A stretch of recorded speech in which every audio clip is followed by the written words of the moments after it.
In this presentation, I'm going to go over how we measure variables. What are variables? How do we define them? What are the different ways we measure them? So that's what this is about, measuring variables. So, as promised, what is a variable?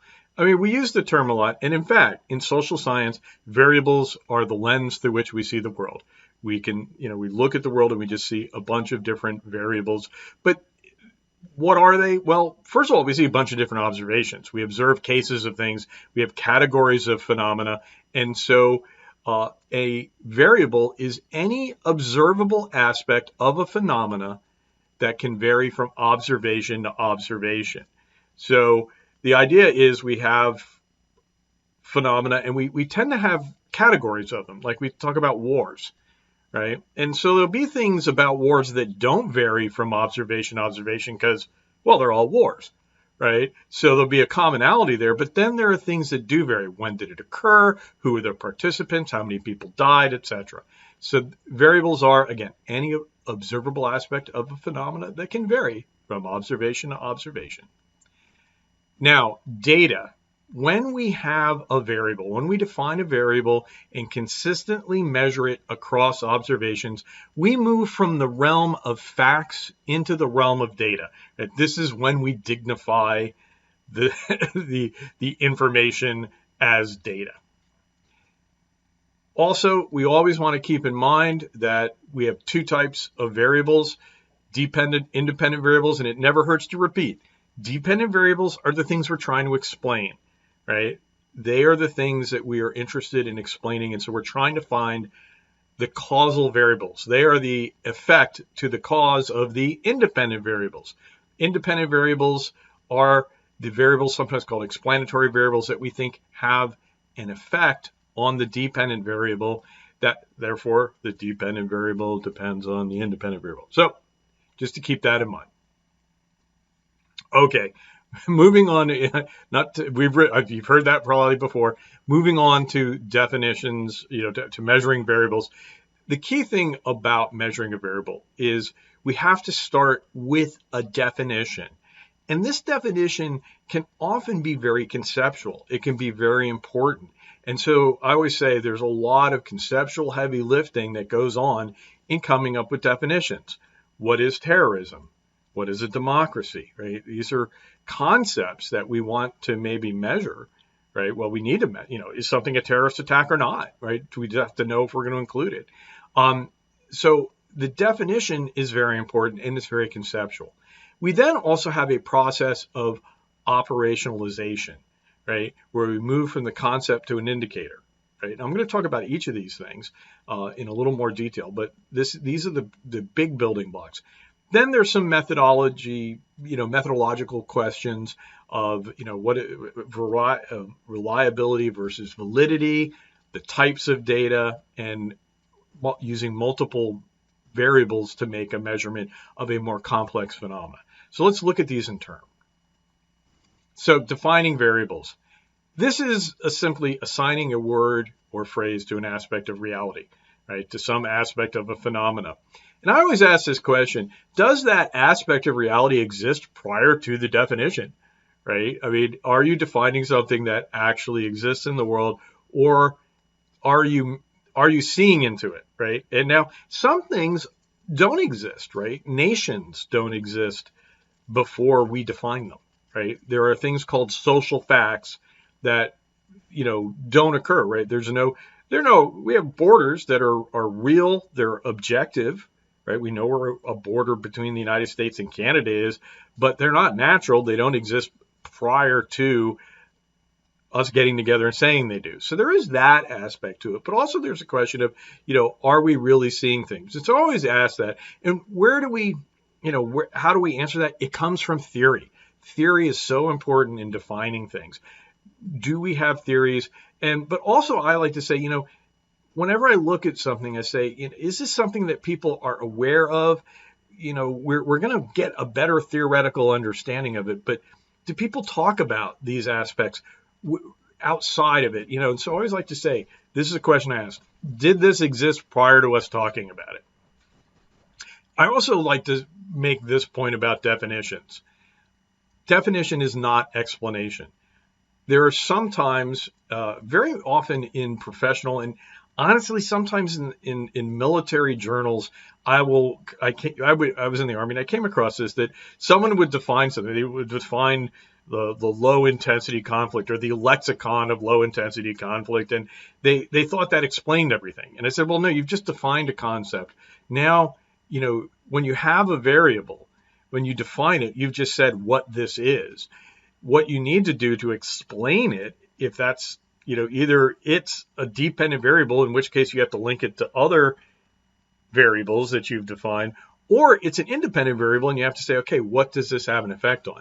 So the interrelationship between variables is what we're ultimately interested in. That's where explanation occurs. When we talk about definitions too, definitions always say they have to be taken on their own terms.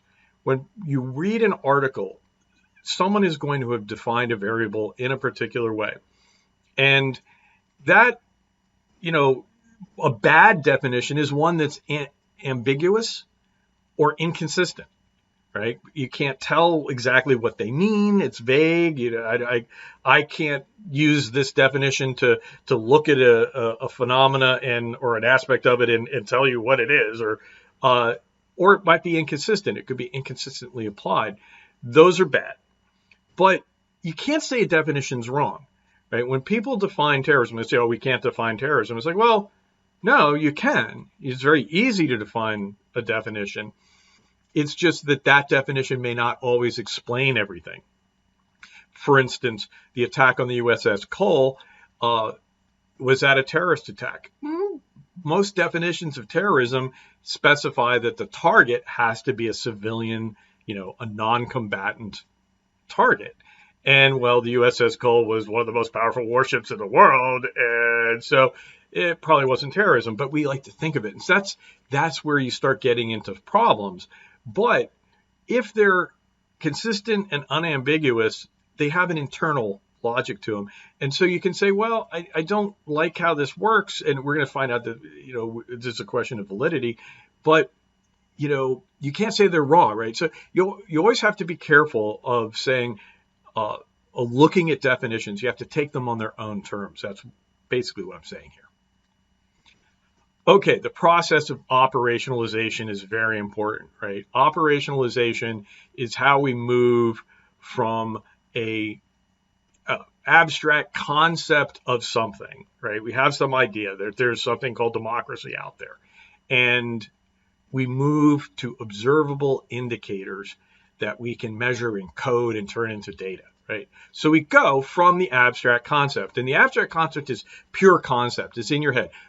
Terrorism. What do you mean in your head when you say terrorism? You have some idea what you're talking about. But then you've got to go, all right, well, what do I really mean? All right, what are the aspects of terrorism that are important, right? And so you develop what I call the more meaningful definition, and you maybe come up with components. And usually when people define terrorism, they say, well, it has to be political violence because we want to distinguish it from, kidnapping and extortion, right, which is just monetary, right? So we want to say it's got to be politically motivated. It has to be by non-state actors because the states can do things, use violence, and we don't get this is very problematic, right? This is one of the points of contention. But and we say, oh, it has to be directed at civilians, and it has to be violence or the threat of violence, right? So those are aspects of the meaningful definition. And then you go from that to specific indicators, right? And you try to say, can I get down to a specific indicator? Now, for a lot of the things I just mentioned, right, what's the motivation behind attack, right? That can be hard, right, to get an indicator, because an indicator is something that is kind of unambiguously observable, right? You just look at it and everyone will look at it and get the same conclusion, right? So how many people died in a terrorist attack? That's very clear-cut, objective. There might be some question of there might be some fuzziness around the edges, but basically if there's 8 dead people, then that's pretty unambiguous, right? What's the motivation behind the attack? Well, well, that's a little bit less of an indicator and more of a judgment call. But the goal is frequently to try to move from something that is an abstract concept through a more developed meaning to a specific indicator, something that you can say, all right, what do we think what do we think this is, right? I mean, how do we measure it? Can I code it, right? Because in the end, you talk about coding. What am I going to put in here, right? You're creating a data set, right? Am I going to put 0 or 1 in there, right, for a binary thing? Or am I going to put, number of people dead, millions of dollars spent, what year it was, how many months the war lasted? I mean, these are the things that we're looking at. And you code when you have to put the number into your data set, right? And so this is the thing. The operationalization goes from the pure meaning to the very practical coding of what you put in your data set. I mentioned validity already. There's two things, reliability versus validity.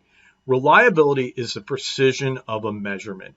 Can two people code a variable the same way? Can we look at the same event or the same phenomena and come up with the same answer, right? If we're supposed to be measuring an aspect of it, can we come away with the same thing, right? So the number of people who died in a terrorist attack, probably, easier to, more likely that two people would come up with the same information. And, you might miss somebody, but if you pointed it out, hey, you missed this guy, the other, oh, yeah, oh, you're right. I'm sorry, I missed that one.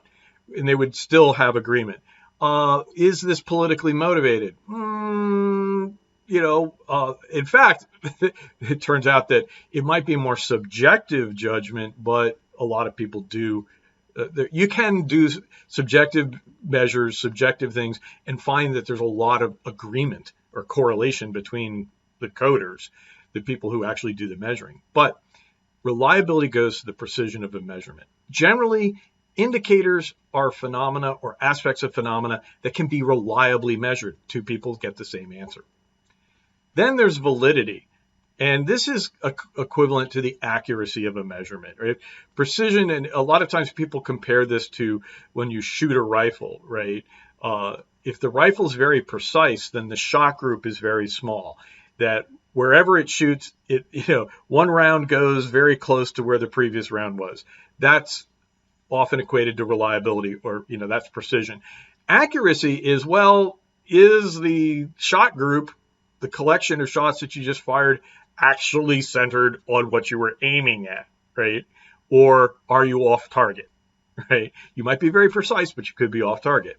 So validity is the accuracy of a measurement. Does the indicator actually measure the concept you say it does? Abstract concepts are very high in validity, right? I always say they're pure, right? They're purely valid.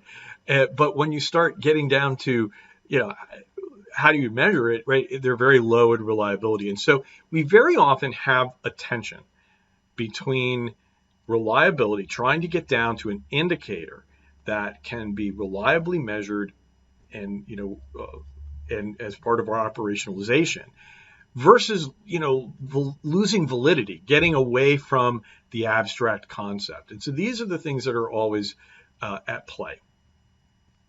Now, there are different types of data. And you get nominal data, right? And these are levels, often called levels of data. Nominal data is data that's coded by name, right? So if I want to say whether, what's the sex or gender of somebody, right? Well, sex is just a name, right, for a category. Another example would be nationality or political party affiliation, or, we have categories that we put people in. Each category has a qualitative difference, but there's no sense of, of quantity or order to it, right? That's the key thing. So nominal data is just coding by name. And the next level, I said there's no order in nominal data. Well, the next level is ordinal data, where you are going to code your variables into categories that are ordered by increasing levels of whatever it is you're measuring, right? Small, medium, large, whatever you're, right? That's right there. That's ordinal data. So we can talk about, what class somebody is in, right? Socioeconomic class, lower, middle, upper. We can talk very frequently, by the way, when we ask survey questions, we ask people, do you strongly agree, somewhat disagree, strongly disagree, right? We create categories, lumpy categories, in which people place themselves, right? So that is ordinal data, right? So there will be things that are, or by the way, the grades you get in the course, A, B, C, ordinal data, right? It's just A is better than B. What's the difference between how much better? I don't know. It's you're in an A category or a B category or a C category, right? We know there's an order. We don't know the difference between them. We don't know maybe the interval between, what's the difference between A and B? You could say, what's the interval between it, which is the name of the next category. I don't know if that worked or not. Maybe that was a clumsy transition. Interval data is basically what we think of as numbers. It's coded by numbers, and it's coded in a way so the difference in the two codings reflects the difference in the level of the variable, right? So if we're measuring how much money is spent, right? How much money was spent on a warship. I don't know why we've been measuring this, but let's just say that, right? So we have weapon systems, and if one weapon system is $2 million and the next one is $40 million, the difference is 38. Right? And the difference between the things written down in your function actually measure something, right? 38 million is the difference. So interval level data is what we tend to think of more as numerical data. And it's called interval because of that aspect to it. How much bigger is something from another? There's order, because we have order and ordinal, but how much difference is there? Sometimes it's called cardinality. Right. So interval level data gets there. By the way, there's another level we could talk about, ratio level data, where it's like, well, okay, the ratio between the variables is important. What numbers aren't ratio? Dates, right? If something happened in 1957 versus 2020, if you divided, the interval between those is the number of years. Dividing doesn't do any good, right? So that's the types of data. That information, well, why am I telling you about this? When you do statistics, certain statistics can be done on certain data, right? Interval level data, you can pretty much do any kind of statistics you want on it. Ordinal level data, you can't get an average, right? Or a mean of ordinal level data. The best you can do is a median. And with nominal level data, you can't even do a median or a mean. All you can do is a mode, right, for central tendency. So there are certain statistical measures that can be done on each type of data and maybe not on the others. That's often why it's important to know this. Finally, I just mentioned this. There are multivariable measures out there, right? Very often, a concept needs to have more than one number, or there's more than one aspect in it. I mentioned terrorism, right? Whether something is a terrorist act, there are 4 different components to it, right, that go into it. So sometimes you need multivariable measures, and other times, generally, we can have multi-part definitions, right? And you have to answer all 4 to get it. And that's one way that we can talk about things. But also, that goes into coding a variable. Sometimes you need multiple variables or multiple observations to measure something. For instance, the Dow Jones, right? If we want to look how the stock market is going, you can't, the stock market is just a collection of stock prices, right? Well, how do we get a sense of what's going on here? Do we want the average price of stocks? Well, what's that mean? Right? Or, what the volume, there's a lot of different things you could take in aggregating everyone. But what they do is they've got you've heard of the Dow Jones average, right? The Dow Jones is an index. And an index is a judgment call. It's a bundle of stocks. It's a basket of stocks that the Dow Jones, the folks back there at this company, don't ask me exactly who they were, but they were I believe they had an affiliation with Wall Street Journal at one point, but I could be wrong. somebody somewhere said, hey, these stocks are representative of the whole market. And so a judgment call was made. And over the years, the Dow Jones has been updated, right? At one point, they had one group of things in there. And over time, they have taken out companies or industries and replaced them. At some point, Microsoft and Apple had to get added to the mix, right? So that is a composite measure to try to get a more complex phenomena. And so indexes are something you're going to see. And whenever you see an index, that is just somebody has made an argument that these measures need to be aggregated in some way, usually added, but you could do something else with them, but you aggregate them in some way to come up with a measure of a broader, more complex phenomena. Scales are a little different. Scales are like an index, except there's some statistical work done to say, okay, what should be in here, right? Here we have a bunch of things. And so a scale would say, let's take, let us find everything that varies the same way, right? Let's find all the stocks that go together at the same time in the same direction. And you've got, each scale is different, but the point of a scale is that some statistical method is used to determine what should be in the scale and what shouldn't. So those are multivariable measures. So a little bit of a long explanation of all these things, but this is what goes into measurement.